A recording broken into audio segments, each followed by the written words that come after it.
Welcome back to another episode of Stumbling in the Dark. I'm Jason Bott, your guide on this winding journey through the human experience as reflected in literature. If you are a returning listener, you might remember our exploration of Philip Larkin's Abaid last week. An Abaid is a word that means a song or poem greeting the dawn. Yet, Larkin's tome asks us to greet death. It is a poem on the advent of death, assigning the qualities of the rising sun to the very rising moment of death in each of our lives, and challenging us to consider death as something that might brighten the dark parts of our life as it draws near. Today, we move away from poetry to prose, and we'll venture into new yet somehow familiar territory with Ray Bradbury's captivating short story, All Summer in a Day. Bradbury holds a key place for me. I view his writing as unequaled. Bradbury is a uniquely talented wordsmith, and truthfully, I definitely resonate with Rachel Bloom's carnal adoration of Bradbury's writing. Before we dive in, I'd like to remind you why we're all here, stumbling through the dark together. In the words of Walt Whitman, do I contradict myself? Very well then. I contradict myself. I am large. I contain multitudes. It's that multiplicity of human emotion and experience that Whitman talked about that we're here to explore. And like Whitman, I encourage us to embrace it fully, contradictions and all. Through the lens of literature, stories, and poetic prose, we're seeking to light our own paths and perhaps throw a little light back for others following behind us. For me, the written word serves as a portable therapist, unraveling the intricate fabric of my inner life. Each page, each line I read, offers a new opportunity to unlock not just the mysteries penned by others, but the mysteries that dwell within me.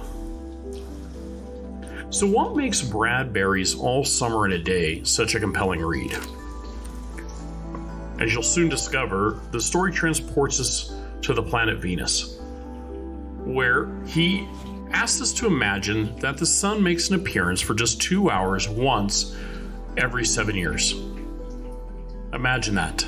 A world shrouded in rain and darkness, punctuated by a brief moment of overwhelming light.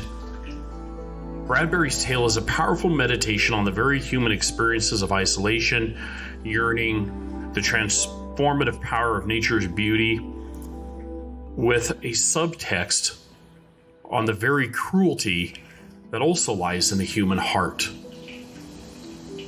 So if you've ever felt confined or ached for even a fleeting moment of brilliance in your life, this story is for you.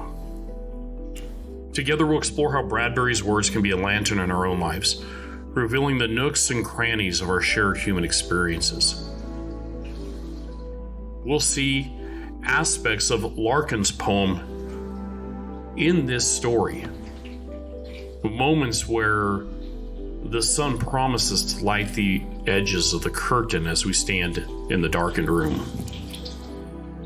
That's what we're about here at Stumbling in the Dark, offering just illumination to help you take the next step on your path. All Summer in a Day by Ray Bradbury. Ready? Ready. Now? Soon. Do the scientists really know? Will it happen today, will it? Look, see for yourself. The children pressed to each other like so many roses, so many weeds, intermixed, peering out for a look at the hidden sun. It rained. It had been raining for 7 years. Thousands upon thousands of days compounded and filled from one end to the other with rain, with the drum and gush of water, with the sweet crystal full of showers, and the concussion of storms so heavy they were tidal waves come over the islands. 1,000 forests had been crushed under the rain and grown up 1,000 times to be crushed again. And this was the way life was forever on the planet Venus. And this was the schoolroom of the children of the rocket men and women who had come to a reigning world to set up civilization and live out their lives. It's stopping! It's stopping! Yes, yes! Margot stood apart from them, from these children who could never remember a time when there wasn't rain and rain and rain. They were all 9 years old, and if there had been a day, 7 years ago, when the sun came out for an hour and showed its face to the stunned world, they could not recall. Sometimes at night she heard them stir in remembrance, and she knew they were dreaming and remembering gold or yellow crayon or a coin large enough to buy the world with. She knew they thought they remembered a warmness, like a blushing in the face and the body and the arms and legs and trembling hands. But then they always awoke to the tatting drum, the endless shaking down of a clear bead necklaces upon the roof, the walk, the gardens, the forest, and their dreams were gone. All day yesterday they had read in class about the sun, about how like a lemon it was and how hot, and they had written small stories or essays or poems about it. I think the sun is a flower that blooms for just 1 hour. That was Margot's poem, read in a quiet voice in the still classroom while the rain was falling outside. You didn't write that, protested one of the boys. I did, said Margot. I did. William, said the teacher. But that was yesterday.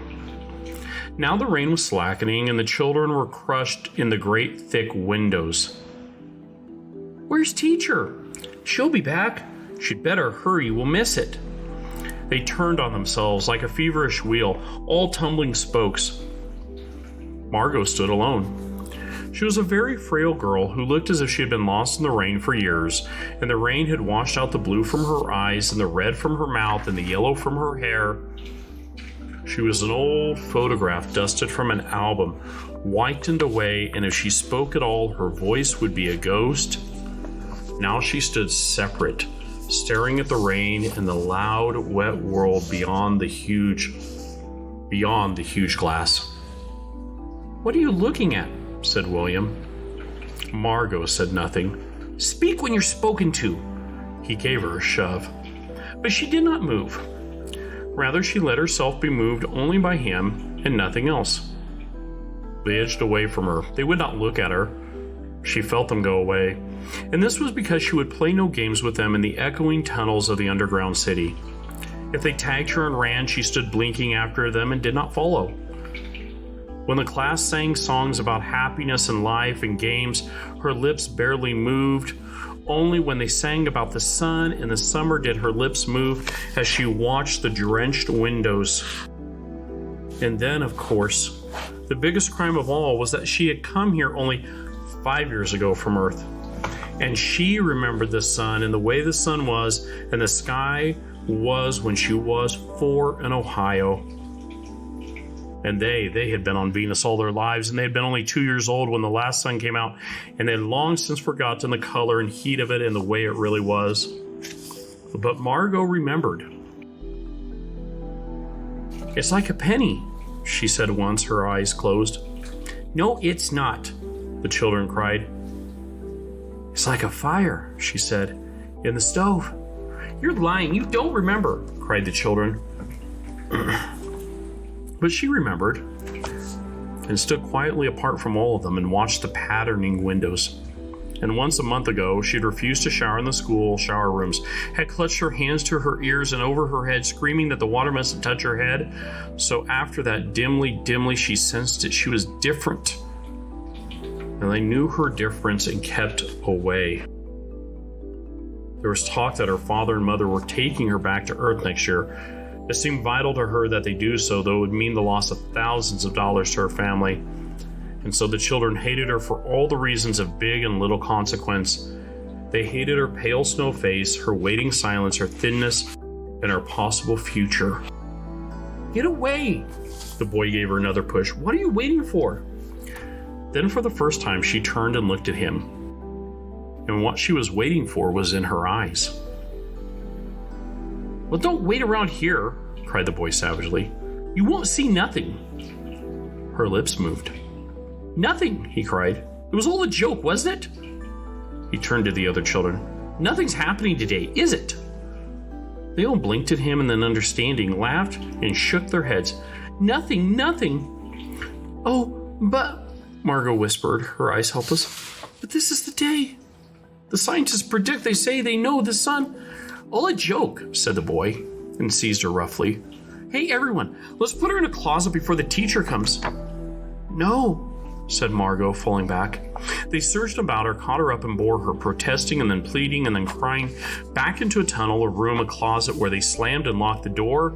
They stood looking at the door and saw it tremble from her beating and throwing herself against it. They heard her muffled cries, then smiling, that turned and went out and back down the tunnel just as the teacher arrived. "Ready, children?" She glanced at her watch. "Yes," said everyone. "Are we all here?" "Yes." The rain slacked still more. They crowded to the huge door. The rain stopped. It was as if in the midst of a film concerning an avalanche, a tornado, a hurricane, a volcanic eruption, something had first gone wrong with the sound apparatus, thus muffling and finally cutting off all noise. All the blasts and repercussions and thunders, and then second, ripped the film from the projector and inserted in its place a beautiful tropical slide which did not move or tremor. The world ground to a standstill. The silence was so immense and unbelievable that you felt your ears had been stuffed or you had lost your hearing altogether. The children put their hands to their ears. They stood apart. The door slid back and the smell of the silent, waiting world came into them. The sun came out. It was the color of flaming bronze and was very large, and the sky around it was a blazing blue tile color, and the jungle burned with sunlight as the children, released from their spell, rushed out, yelling into the springtime. "Now don't go too far," called the teacher after them. "You've only 2 hours, you know. You wouldn't want to get caught out." But they were running and turning their faces up to the sky and feeling the sun on their cheeks like a warm iron. They were taking off their jackets and letting the sun burn their arms. "Oh, it's better than the sun lamps, isn't it? Much, much better." They stopped running and stood in the great jungle that covered Venus, that grew and never stopped growing, tumultuously even as you watched it. It was a nest of octopi, clustering up great arms of flesh-like weed, wavering, flowering in this brief spring. It was the color of rubber and ash, this jungle, from the many years without sun. It was the color of stones and white cheeses and inks. It was the color of the moon. The children lay out laughing on the jungle mattress and heard it sigh and squeak under them, resilient and alive. They ran among the trees. They slipped and fell. They pushed each other. They played hide and seek and tag. But most of all, they squinted at the sun until the tears ran down their faces. They put their hands up to that yellowness and that amazing blueness, and they breathed of the fresh, fresh air and listened to the silence which suspended them in a blessed sea of no sound and no motion. They looked at everything and savored everything. Then wildly, like animals escaped from their caves, they ran and shouting circles. They ran for an hour and did not stop running, and then, in the midst of their running, one of the girls wailed. Everyone stopped. The girl standing in the open held out her hand. "Oh, look, look," she said, trembling. They came slowly to look at her open palm, and in the center of it, cupped and huge, was a single raindrop. She began to cry, looking at it. They glanced quietly at the sun. "Oh, oh." A few cold drops fell on their noses and their cheeks and their mouths. The sun faded behind a stir of mist. A wind blew cold around them. They turned and started to walk back toward the underground house, their hands at their sides, their smiles vanishing away. A boom of thunder startled them, and like leaves before a new hurricane, they tumbled upon each other and ran. Lightning struck 10 miles away, 5 miles away, a mile, a half mile. The sky darkened into midnight in a flash. They stood in the doorway of the underground for a moment until it was raining hard. Then they closed the door and heard the gigantic sound of the rain, falling in tons and avalanches everywhere and forever. Will it be 7 more years? Yes, 7. Then one of them gave a little cry. Margot! What? She's still in the closet where we locked her. Margot! They stood as if someone had driven them like so many stakes in the floor. They looked at each other and then looked away. They glanced out at the world that was raining now and raining steadily. They could not meet each other's glances. Their faces were solemn and pale. They lifted their hands and feet, their faces down. Margot! One of the girls said, well? No one moved. Go on, whispered the girl. They walked slowly down the hall in the sound of cold rain. They turned through the doorway to the room, and the sound of the storm and thunder, lightning on their faces, blue and terrible. They walked over to the closet door slowly and stood by it. Behind the closet door was only silence. They unlocked the door even more slowly and let Margot out. That was All Summer in a Day by Ray Bradbury.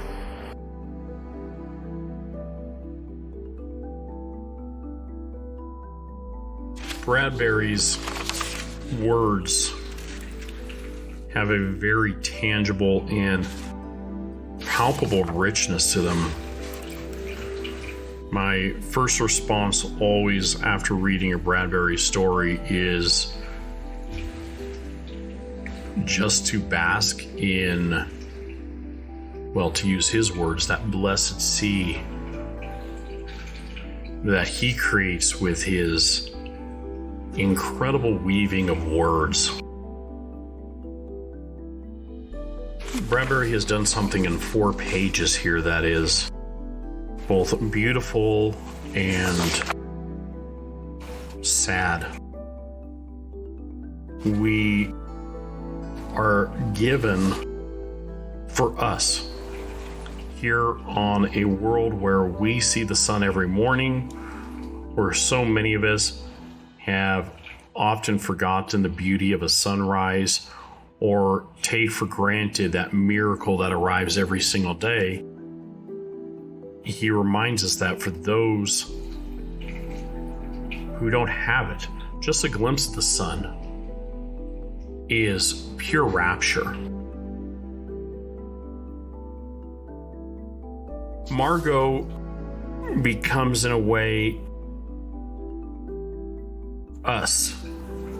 And what I mean by that is Margot has experienced the sun more than any of the other children. And we can think of all the reasons why she is different from them. What is interesting is that her very description here is different from them. She appears almost light-like in her description.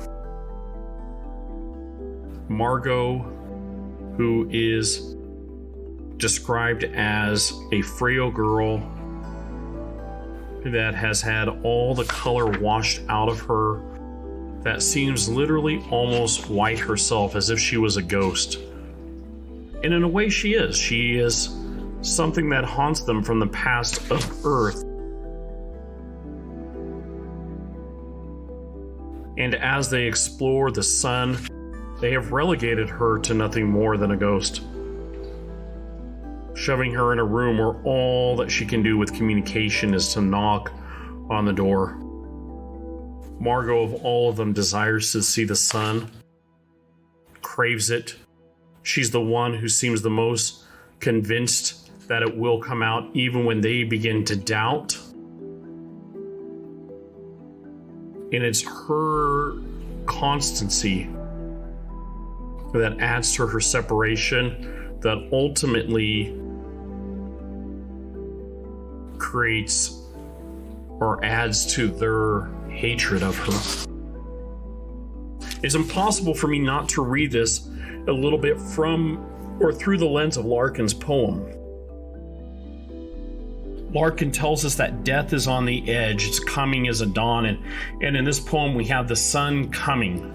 It is coming soon, and all of these children exist in a world of perpetual knighthood.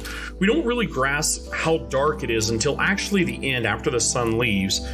And in one of the final paragraphs, we have the boom of thunder, and then it says the sky darkened into midnight in a flash. Again, the tumbling and switch in juxtaposition of brightness and darkness. But all of a sudden, the world is dark and raining this constant water. Just like it's the world that Larkin stands in the middle of the night at 4 a.m. and hopes to see the sun. In a way, Margot has become even with all of them. They have all evened out their inequalities because now they will all have to wait 7 years to see the sun again, and their memories will all vanquish into the same level of the past. But I love the way that Bradbury explores memory. And most of this poem actually is, and I say poem, truthfully though, it is prose, but it's hard not to read Bradbury's prose and feel as if he's writing a poem. Most of this is an exploration of memory. Sometimes at night she heard them stir in remembrance, and she knew they were dreaming and remembering gold or a yellow crayon or a coin large enough to buy the world with. In other words, these memories are seeping out into their dreams and into their nightmares. In all of them, there is this hunger for the light. And if there's something that I think we can take from this, is that is something that all of us have. We desperately desire to see the light, both physical and metaphorical. The darkness of a rain-enshrouded world is something that many of us know as part of our internal landscape. And this world that is described in Venus, we soon discover that Bradbury wants us to see that this external world is truly Margot's internal world. The rain never stops. Things grow and things are crushed out of existence, and it rains and there is no light. It rains so much that even the reminder of rain outside causes her to move into panic.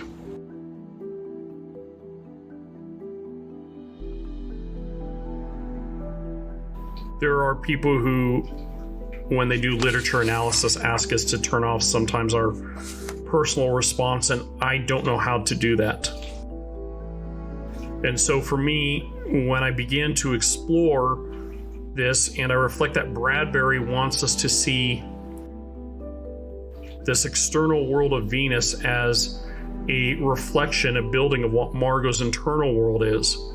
That in a way, Margot is hoping to see the sun so that what is happening internally will pause. She is hoping that the sun is bright enough to not only shine and cause the rain to stop in Venus, but that it is bright enough to shine and cause this dark world inside of herself to just free up for a moment. Just as all the students are hoping just for a reprieve, not cessation, but a reprieve from the darkness, Margot is hoping for that internally. Please, I never wanted to move here to Venus. This was my parents' desire. I don't know these people. I don't know this world. I never wanted to be surrounded by rain all the time and to walk into darkness. Please. And Margot is saddened and darkened. and I can't help but view it through my own lens. I said earlier that these words often become a portable therapist, and so with that in mind, and in a bit of vulnerability in this, several years back I was diagnosed with severe depression, and I can walk through 101 ways of how that feels.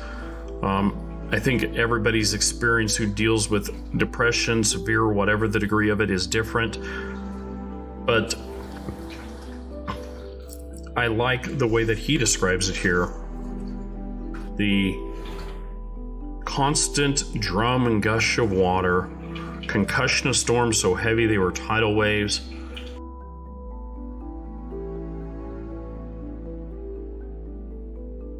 Depression feels just like this. I have been where Margot is, and in my own life, I have craved for just a moment of light, that the sun would come out, that there would be just enough of a reprieve, that this internal constant pour would cease.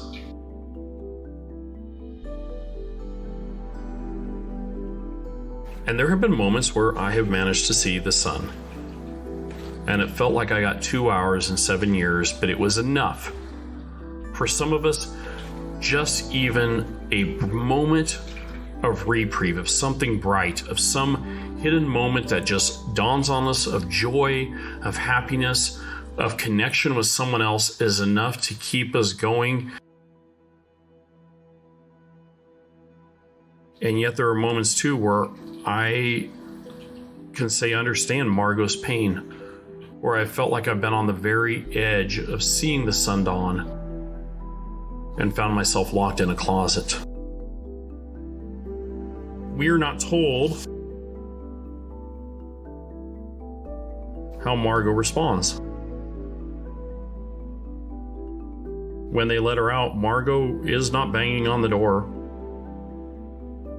There is storm and thunder, but it is not coming from the closet.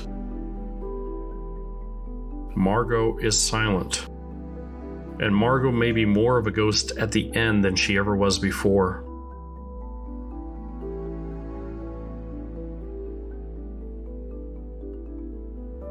I hope they treat her differently.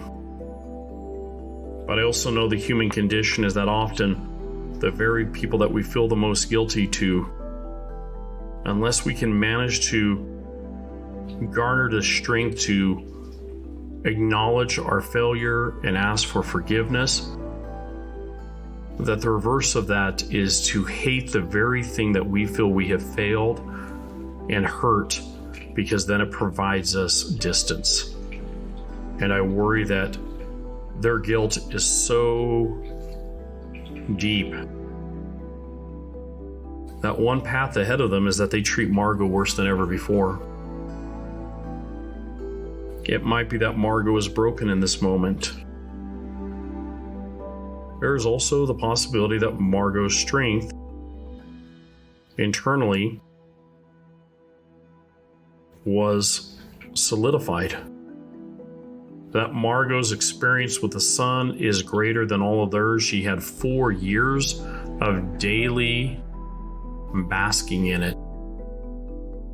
And perhaps she can find gratitude in that, strength in that.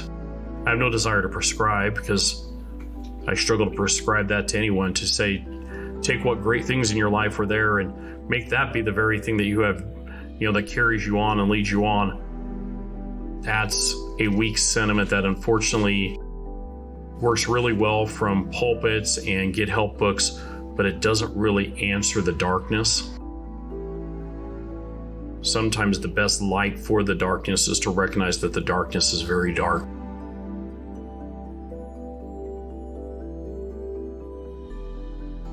So I don't know. I don't know how Margot answers. There's also a tiny hint here that Margot's release out of the closet is, in a way, anticipated just as much as the sun coming out of the rain. She is in darkness. She is locked away, and the light of the open area outside for her is a light that she was forbidden from,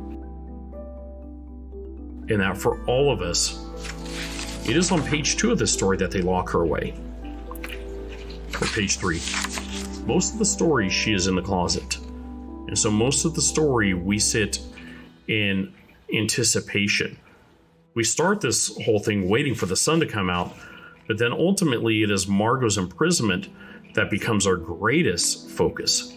We begin to focus on her being released, and the sun coming out then becomes secondary, so that we anticipate her release more than even the sun. And so I hope it is that way for her, that perhaps there is something that can be learned in the darkness. I don't always mean to try and draw trite or cliche lessons from these texts. They're not always meant that way. Most often they aren't. When I say that these texts provide light on the path, they aren't meant to be devotionals.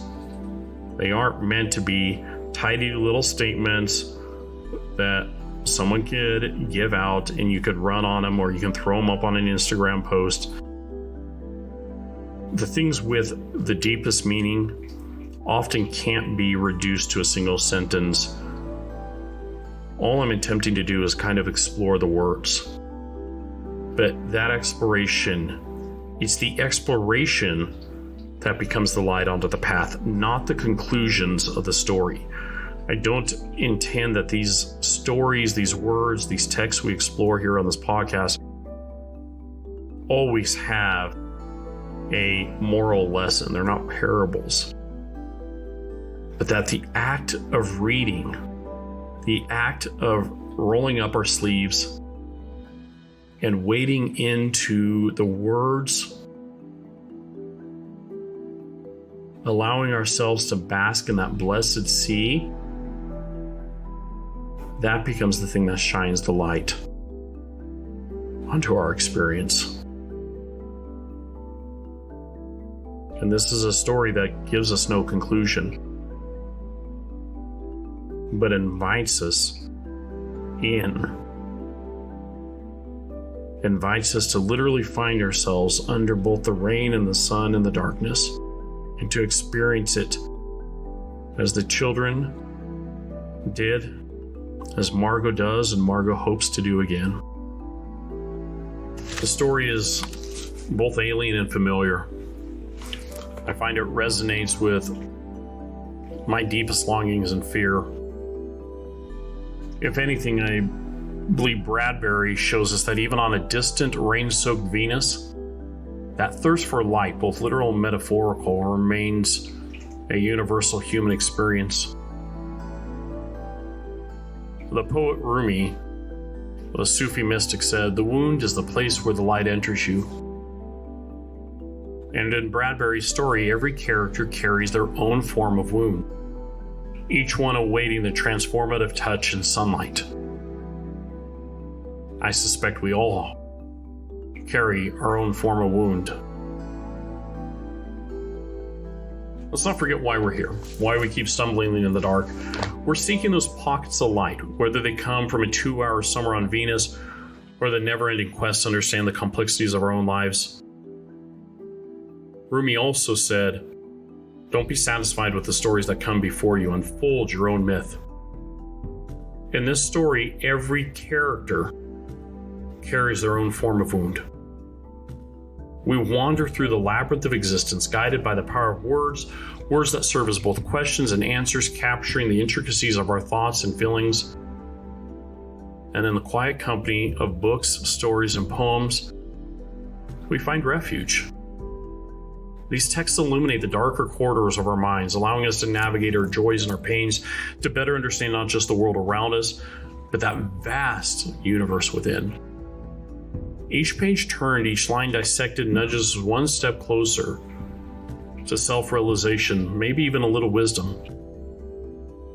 So as we close today's episodes, we'll carry these themes into our everyday lives. They can serve as momentary bursts of light that guide us through the complexities of existence, helping us take the next step on this unpredictable path. And as we stumble forward, remember, we're all in this, often together, doing our best to make sense of it all. Thank you for joining me on this episode of Stumbling in the Dark. Until next time, keep stumbling, keep seeking, and I hope that you will illuminate the world with your unique light.